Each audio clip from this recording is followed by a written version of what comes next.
LDFും UDFും NDAയും ഒരു കുടക്കീഴിലായാൽ എങ്ങനെയുണ്ടാകും എന്നാണ് ചോദ്യം. പരസ്പരം കുടുവാളും വടിവാളും ഒക്കെ എടുക്കുന്ന കാലത്ത് ഒരു കെട്ടിടത്തിൽ മൂന്ന് മുന്നണികളും അലോസരങ്ങളില്ലാതെ കഴിയുന്ന നാട്ടിലേക്കാണ് നമ്മുടെ ഇനിയത്തെ പോക്ക്.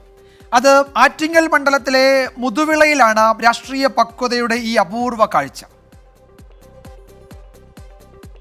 ഒരുമയുണ്ടെങ്കിൽ ഉലക്കപ്പുറത്തും കിടക്കാമെന്നൊരു പഴമൊഴി കേട്ടിട്ടില്ലേ? എനിക്ക് പിന്നിൽ കാണുന്നത് ആറ്റിങ്ങൽ മണ്ഡലത്തിലെ NDA സ്ഥാനാർത്ഥി V മുരളീധരൻ്റെ തെരഞ്ഞെടുപ്പ് കമ്മിറ്റി ഓഫീസാണ്. ക്യാമറ ഒന്ന് മുകളിലേക്ക് നീക്കിയാൽ LDF സ്ഥാനാർത്ഥി V ജോയുടെ തെരഞ്ഞെടുപ്പ് കമ്മിറ്റി ഓഫീസ് കാണാം. ഒന്നുകൂടി മുകളിലേക്ക് നീക്കിയാൽ UDF സ്ഥാനാർത്ഥി അടൂർ പ്രകാശിൻ്റെയും.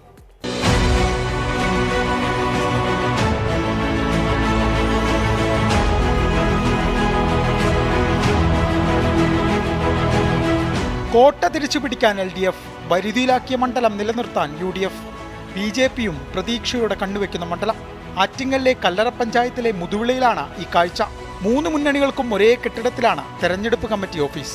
താഴെ നിന്നാദ്യം NDAയുടെ V മുരളീധരൻ്റേത്, രണ്ടാമത് LDF സ്ഥാനാർത്ഥി V ജോയുടെ ഓഫീസ്, ഒടുവിൽ UDF സ്ഥാനാർത്ഥിയും സിറ്റിംഗ് MPയുമായ അടൂർ പ്രകാശിന്റെ ഓഫീസ്.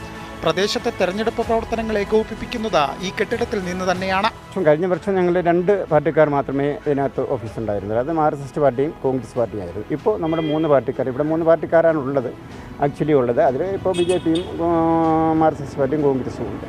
വ്യത്യസ്ത രാഷ്ട്രീയ വിശ്വാസങ്ങൾ എല്ലാവർക്കും ഉണ്ട്. അവരുടേതായ വിശ്വാസത്തിനനുസരിച്ച് പ്രവർത്തിക്കുന്നു. ഒരിടത്താണെങ്കിലും രഹസ്യങ്ങൾ ചോരുമെന്ന ഭയമൊന്നും ഇന്നാട്ടിലെ പാർട്ടിക്കാർക്കില്ല. ഞങ്ങൾ പിന്നെ ഐക്യമുള്ളവരാണ്. അത് അല്ലെങ്കിൽ പിന്നെ ആ ബോർഡ് അങ്ങനെ വയ്ക്കാനൊക്കില്ലല്ലോ.